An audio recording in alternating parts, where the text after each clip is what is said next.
of stuff in Montana.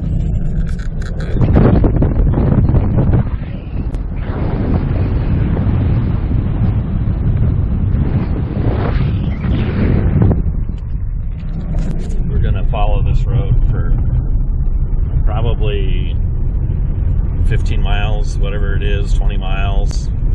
Check out what animals we find back here and stuff. It's just a lazy day.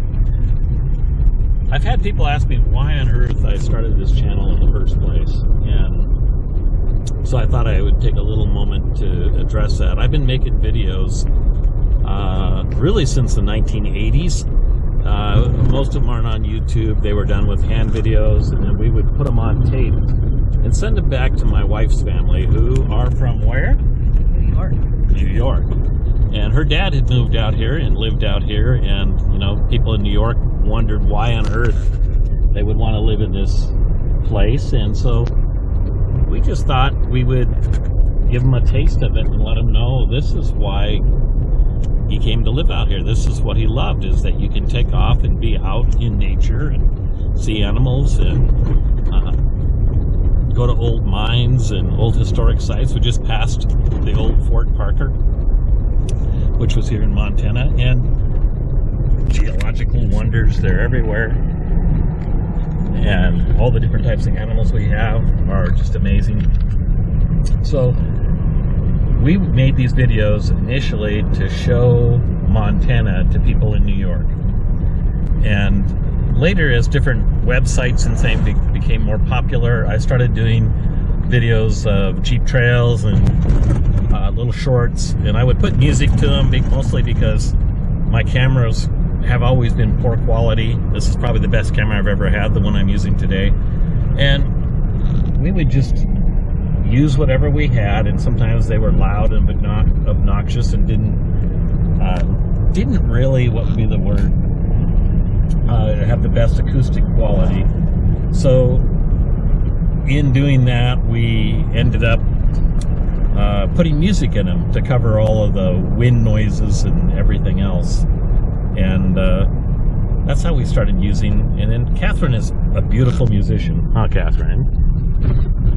And she has a great voice, and so she does a lot of worshiping and singing, and so we started putting her songs in the videos. About 11 years ago, when my daughter had cancer, we swapped back to having a Jeep. We hadn't had a Jeep in a number of years. We had been using an ATV for most of what we did, and when we switched back to a Jeep, I started making videos again. And it was my daughter, actually, who was suffering at that time with cancer. She was the one. Oh, just a second here. This is so beautiful. Gotta give you a chance to see what's going on out my window here. Beautiful creek. I don't mind. On both sides. But my daughter's, I asked her what sort of car did she want us to have, since we were going to have to be driving 500 miles back and forth to her cancer treatments in Denver. She said she wanted a Jeep that the top came off, and thus came my 2007 Jeep JK, and that was in 2009. She is now cancer-free and has moved out and is married and all of that, but that started the Jeep thing again for me. Before that, I had Jeeps and ATVs and different things, but that got the Jeep thing going again. So since then, this channel has grown into not just for relatives. I started finding a lot of people who just didn't know where any of this stuff was, or if their Subaru or their Honda could make the trail. And so I thought, what a good thing that I would be able to do if I could put up videos and show people the country and let them know this is what the trail looks like. You got to decide if your vehicle's able to do it. You've got to decide if you if it's safe for you to be on that road. And that became kind of one of the missions of my channel. Just a second, this is so beautiful, you guys.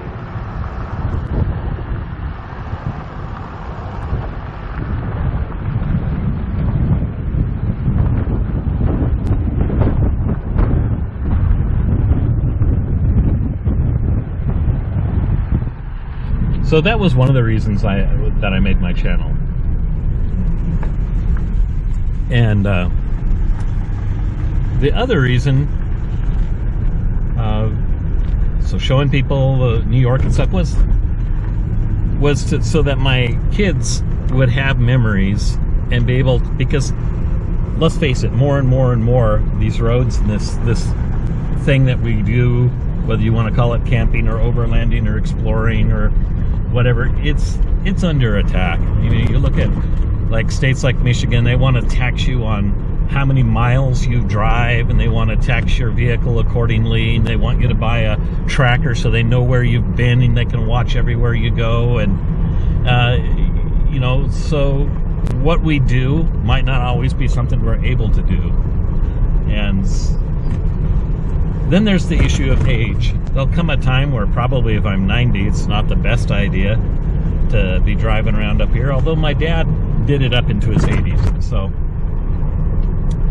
he was a good example for me. He always wanted to go. He's passed away now for a little over a year, but he always went with me. On a trail like today, he would want to bring even his own Jeep. He just would want to be up here and be doing this with us.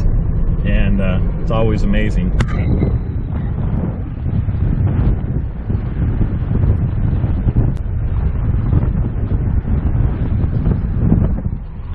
So that's another reason we did it. It was something my dad, he was fighting the onset of dementia, and he had some other physical things going on.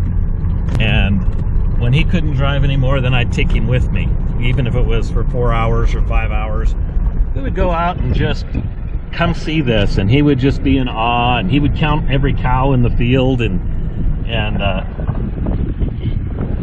this is what he knew as Montana. It's what he knew as his life. It's what he loved to do. So we kept it going on all the way up till the very end, you know, until he was gradually losing control of muscles and things, but eventually he became a paraplegic, and we cared for him in our own house all the way up till we couldn't do it anymore. And then at that point, it was obvious he wasn't going to live much longer, and he lived less than a month in a long-term care home, because at that point he couldn't feed himself, he couldn't do anything anymore, and other systems were shutting down in his body.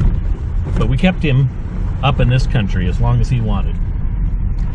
And now we have my wife's mom living with us, because she feels like she's approaching the end of her life, and so she's in Florida right now, but otherwise she may have came with us on today to see what we're doing and be a part of this.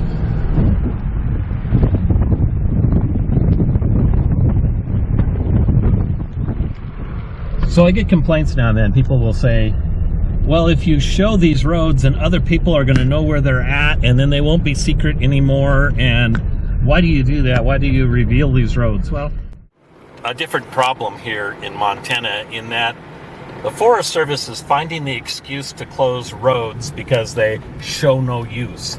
And there have been roads that we have used once or twice a year our whole lives, and you ask the BLM or the Forest Service why this road got closed, and they said, well, the road shows no use. So I don't really mind if we have more people out here driving on some of these roads, because it'll eliminate. Now, it is a catch-22. I think that they're just trying to come up with some reason, because the opposite is also true. Once a road starts being used all the time, then they'll say it shows too much traffic. We have to shut it down because there's too much traffic. The fact of the matter is it's just less for them to take care of if they can just shut down all the roads.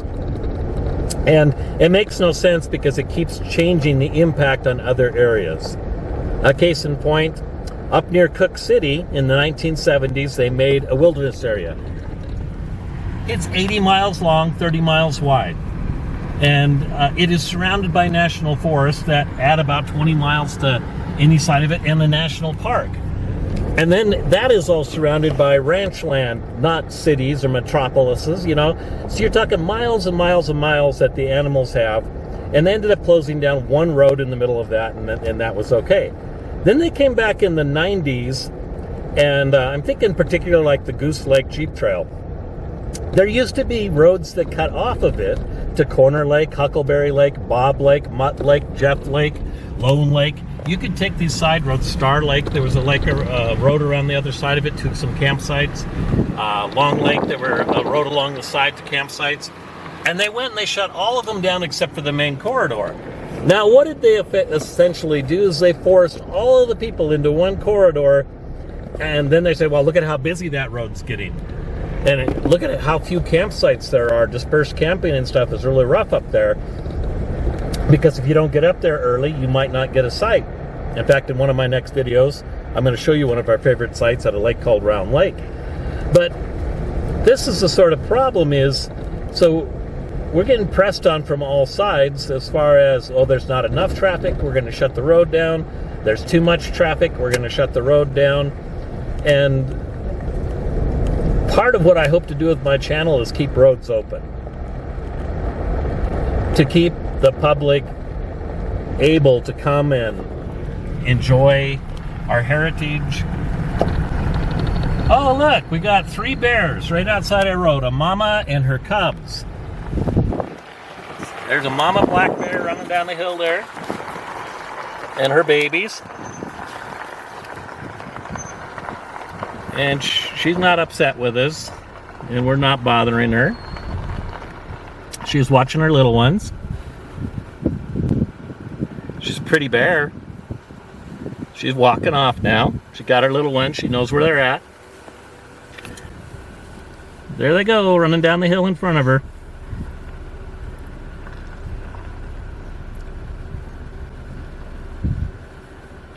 They're pretty. She's making sure we're not following them. So this is why we want to keep this heritage open, so people can come and be a part of the nature that's a part of our life. Bye, bears. Goodbye, bears. And, you know, you only get to do this if the roads are open. They shut all this down. You don't get to see any of this. And the bears, by the way, they populate, and you know where the bears are at? Not only are they out here in the middle of all this wilderness, which is beautiful and wonderful, but now the population of the wilderness is so thick that the bears are pouring out onto the farmlands and stuff. So right down here in the bottom, you're running into the animals. And so I guess what my point is, it doesn't matter where you close the road. Once you close the road, the animals will inhabit it and then move closer to civilization.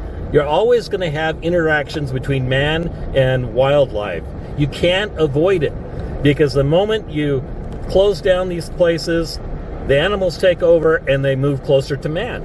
And so I don't know what they're really accomplishing. We have an overpopulation of grizzly bears in Montana right now. We are overpopulated. There are more bears than there need to be, and now we're reading more attacks, more problems, and that's mostly because there's just too many of them. And they are competing. They're competitive with wolves, they're competitive with each other, and they're always fighting to have new territory. So there's that. And perhaps my channel will help. You know, maybe there'll be a few more people coming up here and stuff, and it'll just help the Forest Service see that. And not all of us are bad. I understand the ones that are bad. I've pulled people over on ATVs that I've caught driving out in the middle of the woods and told them, you can't drive off the trail. And I know ATVs are the main problem.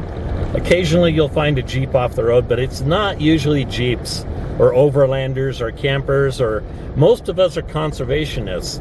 Most of the problems we have are the half-drunk ATV drivers who are just tearing up the hills, going wherever they want. And then if you talk to them, they're like, oh, look, I got my off-road permit. It's like, didn't anybody in the office tell you that that's only for like the 3 areas in Montana that are sacrifice areas that are off-road? Other than that, you have to stay on roads and trails like everybody else. And a lot of them have been shocked. They thought because they bought the off-road permit, they could drive wherever they wanted. And so there's some education needs to happen there on the ATV side.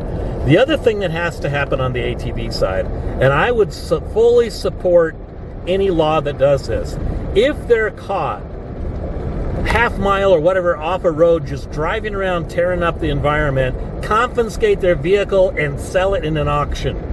Take away their right. We do that to hunters hunters that are caught poaching and stuff like that, we take their licenses away.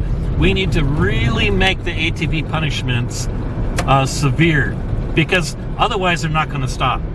I've seen them just take off into the wilderness area, and so you take pictures, you try to turn them in, you try to let but really there is a problem there. I think that's the main reason the Forest Service wants to close things down, because, well, if we close it down, guess what? Then we'll eliminate those who are breaking the law. But those of us who obey the law know that that's not what's going to happen. You can take away, for example, guns, not to get on too political, but if you take away guns and make them illegal to own, then the people who own things illegal are going to own the guns, and they're going to use them for illegal purposes. And that's what's happening with ATVs. The people who don't want to stay on trails, who don't treasure their environment, they're going to be the only ones out here, even if you close all the roads. So there's that. What we need to do is responsibly manage the area, and also increase the fines on those who defy just a simple thing about staying on the road. I know landowners will tell you the same thing. Even if you're a private landowner, the ATV crowd doesn't value your rights. Many of them don't. If they see an open opportunity to drive across your property, they just take off across your property, and that's what it is. You have invaders, and you don't know how to stop them. So higher punishments for ATVs is a must happen. I'm not a politician. If I knew how to sponsor a bill or write a bill, I would be all over that. If we confiscate guns from poachers, we should confiscate ATVs from people who are tearing up the environment and going off. Anyhow, the other thing is we should not shut down any more roads. We have shut down enough roads in Montana, and I see that they're going to try to shut down roads in Moab, and they're going to try to shut down roads in Arizona, and they're going to try to... We need to stop shutting down roads. People who want to come out here and escape the city, they're getting to be more and more of them that just want to get out of the mess and come enjoy a beautiful day, see some bears like we just did. And we have to give them the opportunity. There needs to be an opportunity, and the more roads that are open, the more ability people have to spread out. On Goose Lake Jeep Trail, if you left all of those roads open that they closed in the 90s, you would have 150 campsites up there. And because they closed those roads down, your dispersed camping sites in that area are down to about 6. And I've never seen people. I've seen maybe 20 of them full. But since that time, it gets really, really difficult sometimes to find a place. You just might want to be at your own lake. Well, there's 1 or 2 campsites at a lake, one on one side, one on the other. Leave all the roads open. Leave those campsites open. Encourage people to leave the fire rings. That's the other thing. And I complained this to the Gallatin National Forest with their backpacking policies. I told them, on these trails that are being used by hundreds of people every summer, you need to just put in some pit toilets and tell the people to use the pit toilets. And just have them on the trail, have them on the map, let people know, hey, every 4 miles or every 6 miles there's a pit toilet. You stop and go to the bathroom there, and you would eliminate these people who just throw toilet paper all over the place. The other thing you could eliminate is, by doing that, is you could, the designated camping areas. Set up fire rings and tell people to camp in the same spot. Instead, what the law says is you dig a hole, and you dig that hole, and then you take rocks and put it around it, build your campfire, and then you're supposed to throw all the rocks back in the woods, which are all now black, and take that campfire ring and put the grass and stuff back on top of it and step on it. That doesn't work no more. That does not work anymore. There's too many people up there, so what they should do is change their policy to, how about they tell people to use available camp rings and have them along the trail. Mark a few campsites along the trail. And I'd say 80% of your people hiking would use those those fire rings if you did that. They would stay on that trail. So that's my thought. Anyhow.